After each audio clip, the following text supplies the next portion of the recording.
you.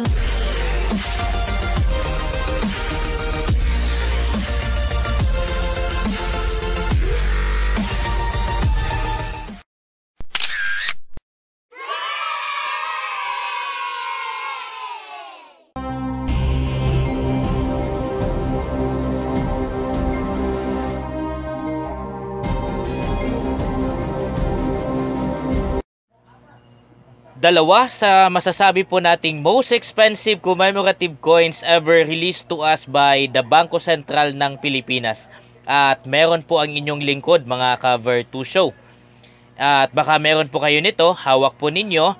Information po itong ibibigay ko po sa inyo para alam po ninyo kung magkano po ang presyo kapag gusto nyo pong ibenta ang mga coins na tulad po nitong pinapakita ko sa inyo ngayon sa video. Unang-una ay itong People Power EDSA Revolution. 10 peso commemorative coin po ito, series of 1988. Ito ay umaabot ng 70,000 ang bentahan sa subastahan po mga ka-Vertusio. Pangalawa po ay itong General Luna. Ito ay ginawan pa nga ng movie at sikat na sikat at mas nagdagdag po to ng value dito sa coin po natin na umaabot po siya ng 22,000 ang bentahan.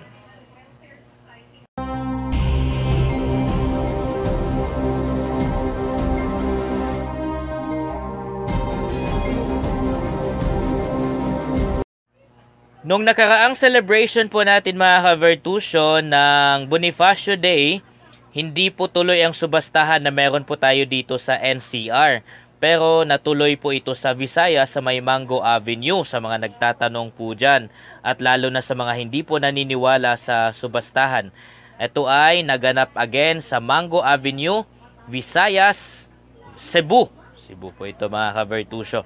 Itong People Power Revolution, ang sabi ko nga po sa inyo ay ito ay umaabot ng 70,000 ang subastahan. Pag nasa subastahan kasi tayo mga ka-Vertusio, ang bawat commemorative coin po na highlight po sa subastahan na yun ay hindi po bababa sa 30,000. Yun ang starting bid talaga, 30,000. At again, itong People Power EDSA Revolution ay umabot ng 70,000 ang presyo or halaga sa subastahan.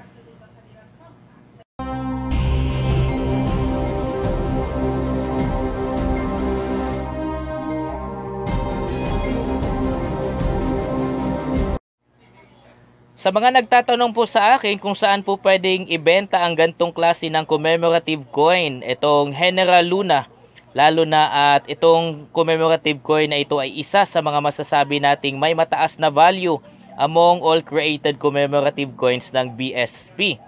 Bukod po sa aming mga numista at mga kolektor, pwede po kayo magbenta online. And I would like to recommend Carousel PH na kung saan pwede po kayo magbenta po nito nang may hustisya din naman sa mga coins po ninyo. Huwag lang doon masyado sa mga nagsasabi na very common coin lang ito or mababa lang ang presyo nito, kasi kapag mabili nila sa inyo yon tapos ibibenta nila ng sa kanila, lugi kayo doon. Kasi ito ay may mataas na value. So pwede po kayong gumawa ng account sa Carousel PH, i-post nyo po ito doon at ito ay umaabot ng 22,000. Carousel PH po yan.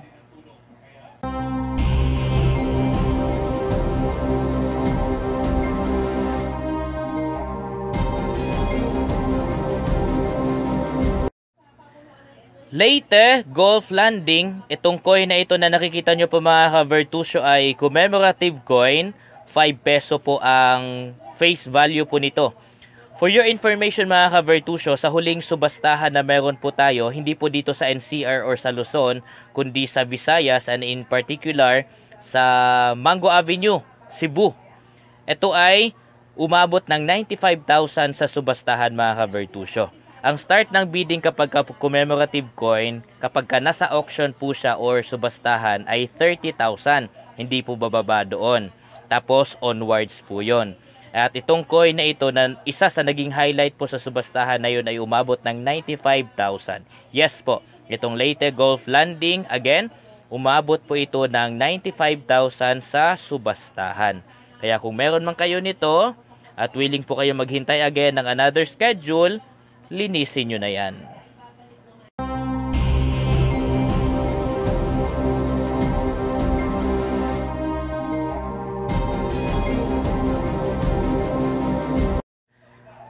Kayo po ba mga ka-Virtusyo ay may hawak din po ng gantong klase ng coin? Ito ay 5 peso in face value pero commemorative coin na tinatawag na Bagong Bayani.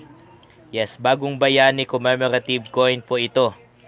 At kung willing po kayong kumita ng 15,000 po mga ka-Virtusyo sa hawak ninyong gantong klase ng coin, ihanda nyo na at linisin nyo na po yung coin na meron po kayo kasi yun po ang halaga na meron ito ngayon. Umaabot na po itong Bagong Bayani commemorative coin, katulad ng pinakita ko sa inyo ngayon, ng 15,000 ang bentahan. Sa collector man yan or sa Carousel PH. Again, ang presyo po nito ay naglalaro from 7K hanggang 15,000 ang bentahan nitong klase ng commemorative coin.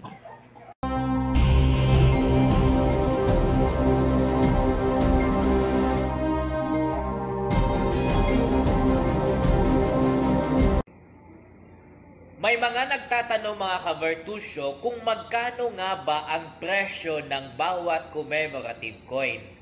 Ang sagot po doon ay depende kung anong klase ng commemorative coin, depende sa series, at syempre, depende kung maganda pa ba ang quality ng commemorative coin na hawak po ninyo.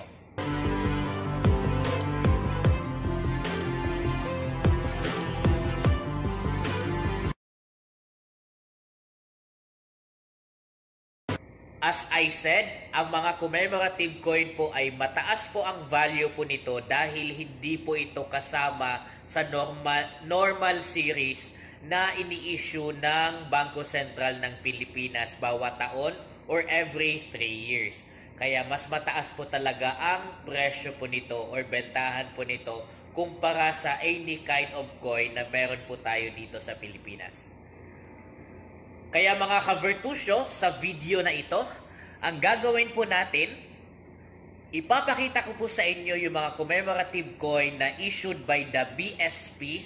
Tapos titignan po natin or sasabihin ko po sa inyo, ipapakita ko po sa inyo yung estimated price na meron po tayo sa mga numista. At syempre, kukuha din tayo ng estimated presyo na meron online kasi marami pong nagbebenta nito online. Accredited po ito. Makikita po natin sa Lazada or sa Shopee. Makikita po natin yan. Kaya ipapakita ko po sa inyo side by side yung picture or video ng isang commemorative coin.